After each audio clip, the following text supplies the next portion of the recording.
Assalamualaikum warahmatullahi wabarakatuh. Shalom dan salam sejahtera untuk kita semua. Saya Adeda Supratama mewakili kelompok saya yaitu kelompok 3 dalam pembahasan mengenai perubahan nilai budaya dalam bidang kuliner. Baik, sebelum kita masuk ke dalam bidang pembahasan, kita harus tahu dulu apa sih pergeseran nilai budaya itu. Pergeseran nilai budaya adalah perubahan dalam nilai budaya atau aturan yang telah disepakati dan telah tertanam sejak lama di komunitas atau di masyarakat tersebut. Dan perubahan tersebut pastinya berdampak pada identitas masyarakat. Kenapa bisa berdampak? Karena nilai budayalah yang mengatur segala aktivitas kehidupan masyarakat. Di era globalisasi sekarang, kita sebagai manusia dituntut agar melakukan segala sesuatu secara simpel, praktis, dan tidak mau ribet, apalagi Gen Z. Nah, itulah kenapa di zaman sekarang gampang sekali terjadinya pergeseran nilai budaya. Nah, kita sekarang masuk ke dalam inti pembahasan, apa sih contoh dari pergeseran nilai budaya di bidang kuliner. Contoh yang akan saya ambil cukup simpel, yaitu sarapan. Siapa sih yang tidak pernah sarapan? Nah, ternyata di dalam sarapan pun ada pergeseran nilai budaya. Contohnya, yang biasanya kita sebagai orang Indonesia lebih familiar dengan sarapan bubur ayam, nasi goreng, atau mie goreng. Dan di zaman sekarang itu semua hampir tergantikan. Kebanyakan orang ganti sarapan mereka dengan sarapan ala luar atau ala negara barat. Contohnya scrambled egg, dengan waffle, dengan sereal atau susu. Itulah contoh dari pergeseran nilai budaya. Contoh yang kedua adalah fast food. Siapa sih yang tidak tahu makan cepat saji? Fast food begitu populer dan berkembang di Indonesia. Alasannya apa? Yang pertama, karena penyajiannya cepat, tidak membutuhkan waktu yang lama, harga relatif murah, dan rasa pun enak.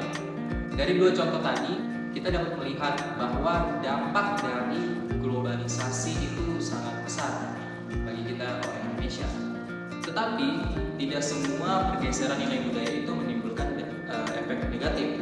Ada juga efek positifnya. Contoh, banyak orang Indonesia sekarang mengikuti tren diet dari luar negeri. Nah, itu kan salah satu contoh positif yang dapat kita tiru. Dan juga tidak segampang itu untuk menyingkirkan makanan tradisional. Makanan tradisional tetap menjadi pilihan kita ketika kita berkunjung ke suatu kota. Misal, ketika saya pergi ke Jogja, maka saya akan mencari tahu apa sih yang menjadi makanan khas dari Jogja tersebut. Misal gudeg. Gudeg itu salah satu contoh makanan khas dari kota Jogja. Dan contoh lainnya seperti soto Betawi dari Jakarta, ketoprak, dan lain-lain.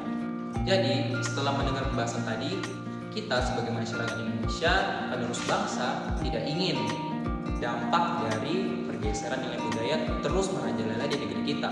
Maka saya ada beberapa saran untuk melestarikan kuliner tradisional kita. Yang pertama, pendidikan kuliner tradisional. Setelah kita tahu bahwa pentingnya menjaga kelestarian kuliner tradisional kita, sudah seharusnya pendidikan tentang kuliner tradisional itu harus diperkuat. Sekolah-sekolah atau lembaga-lembaga bisa memasukkan materi tentang bagaimana cara menjaga atau memasak makanan-makanan khas dari Indonesia. Lalu yang kedua adalah mempromosikan kuliner tradisional.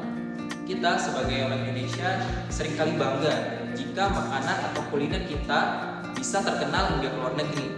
Nah, caranya dengan apa? Kita bisa memperkenalkan kuliner kita lewat sosial media, atau ketika ada bazar atau festival, kita bisa menjual kuliner tersebut sehingga orang-orang lokal atau dari mancanegara bisa mengenal dan dapat merasakan kuliner kita itu seperti apa sih, apa saja macamnya, seperti itu. Dengan kita mempromosikan kuliner kita, maka kuliner Indonesia tidak hanya eksis di dalam negeri, tetapi bisa eksis di luar negeri juga. Sampailah kita di ujung pembahasan. Itu tadi yang dapat saya sampaikan di video kali ini. Marilah kita jaga budaya kita, karena jika bukan kita, siapa lagi?